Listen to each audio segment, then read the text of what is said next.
শরীফ ওসমান বিন হাদির কবর জিয়ারত করতে তারেক রহমান পৌঁছেছেন ঢাকা বিশ্ববিদ্যালয় এলাকায়। সেখানে আছেন সহকর্মী মাহাতাব মিনহাজ, যুক্ত হচ্ছি তার সঙ্গে। মাহাতাব, কি দেখতে পাচ্ছেন আমাদের সাথে একটু বলবেন? দেখতে পাচ্ছেন যে আসলে তারেক রহমানের যে আসার প্রস্তুতি আপনি দেখতে পাচ্ছেন। এখানে কিন্তু ছাত্র দল এবং আসলে বিএনপির পক্ষ থেকে অনেক মানুষ রাস্তার দুপাশে সারিবদ্ধভাবে দাঁড়িয়ে তারেক রহমানের আসার অপেক্ষা করছেন। এবং আপনি দেখতে পাচ্ছেন আইন শৃঙ্খলা রক্ষাকারীর বাহিনীরাও কিন্তু সতর্ক অবস্থানে রয়েছেন। তারাও কিন্তু দুই পাশে, সড়কের দুই পাশে তারাও কিন্তু অবস্থান নিয়ে তারেক রহমানের আসার অপেক্ষা করছেন। আসলে এখানে যারা আছেন সবাই আমরা দেখেছি যে সকাল থেকেই বিএনপির পক্ষ থেকে, ছাত্র দলের পক্ষ থেকে এখানে ছোট ছোট মিছিল করে অনেক লোককে আমরা আসতে দেখেছি। এবং এখানে এই মুহূর্তে সর্বোচ্চ যে নিরাপত্তা, তারেক রহমান আসার জন্য যে নিরাপত্তা ব্যবস্থা পুরোপুরি কিন্তু এখানে নেওয়া হয়েছে। আপনি জানেন যে তারেক রহমান স্বদেশ প্রত্যাবর্তনের আজ তৃতীয় দিন।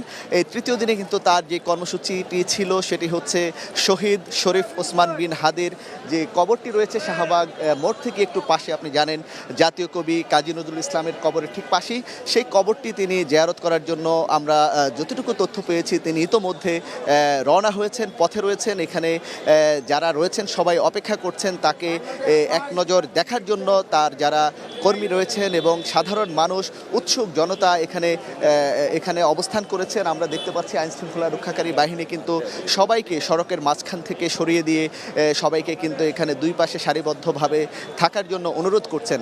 এবং আপনি দেখতে পাচ্ছেন এই মুহূর্তে শাহবাগের যে চারপাশের সড়কগুলো রয়েছে প্রত্যেকটি সড়কেই কিন্তু এই মুহূর্তে যান চলাচল বন্ধ রয়েছে নিরাপত্তার স্বার্থে। এবং আপনারা জানেন এই জায়গাটিতে গতকাল দুপুর থেকে শরীফ ওসমান বিন হাদির যে মৃত্যু, সেই মৃত্যুর বিচারের দাবিতে ইনকিলাব মঞ্চের যারা নেতাকর্মী রয়েছেন, সাধারণ মানুষ রয়েছেন, তারা কিন্তু কাল থেকে লাগাতারভাবে এই এলাকাটিতে আন্দোলন করেছিলেন। এই মুহূর্তে তারা তারেক রহমান আশাকে কেন্দ্র করে তারা একটু তাদের যে বিচার বিবেচনা বোধ থেকে অথবা এই তারেক রহমানকে আসার সুযোগ করে দেওয়ার জন্য আইন শৃঙ্খলা বাহিনীকে একটু সুবিধা দেওয়ার জন্য তারা এই অঞ্চলটি থেকে সরে গিয়ে যে আজিজ সুপারমার্কেট আছে সেখানে কিন্তু এই মুহূর্তে তারা অবস্থান করছেন। আমরা পূর্বের বুলেটিনে দেখিয়েছি তারা কিন্তু রাত থেকে এখন পর্যন্ত লাগাতার সেখানে অবস্থান করছেন। এবং তারা জানিয়েছেন তারেক রহমান যখন এখানে কবর জিয়ারত করে চলে যাবেন এখান থেকে, তখন কিন্তু তারা আবার ঠিক 12টার দিকে তাদের যে আগের অবস্থান অর্থাৎ শাহবাগ যে চত্বর রয়েছে এখানে তারা এসে আবার যারা ইনকিলাব মঞ্চের যারা নেতাকর্মী আন্দোলনকারী রয়েছেন তারা আবার এখানে এসে অবস্থান করবেন। অর্থাৎ এই মুহূর্তে এই অঞ্চলটিতে আইন শৃঙ্খলা রক্ষাকারী বাহিনী কিন্তু নিরাপত্তার চাদরে ঢেকে ফেলেছে। এখানে সবাইকে সুশৃঙ্খলভাবে আপনি অবস্থান করতে দেখছেন।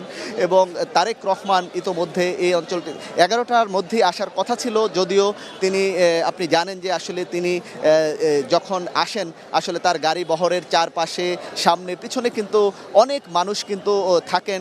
সে কারণে কিন্তু তার যে বাহন অর্থাৎ তার যে বুলেট প্রুফ বাসটি রয়েছে সেটি কিন্তু একটু ধীর গতিতে আসতে হয়।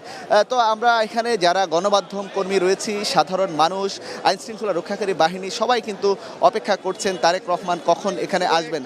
তো আসলে তানিয়া, আমি যদি আপনাকে বলি এই মুহূর্তে শাহবাগ মোড়টি আসলে একেবারে আইন শৃঙ্খলা রক্ষাকারী বাহিনী সহ সাধারণ মানুষ কিন্তু দুই পাশে, সড়কের দুই পাশে কিন্তু সুশৃঙ্খলভাবে দাঁড়িয়ে অবস্থান করছেন কখন তারেক রহমান আসবেন।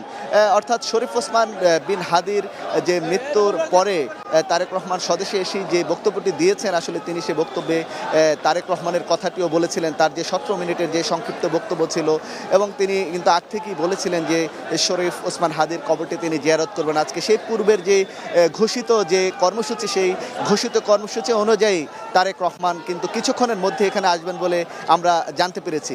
তো তানিয়া, আমার কাছে শাহবাগ থেকে এই ছিল সর্বশেষ পরিস্থিতি। তানিয়া।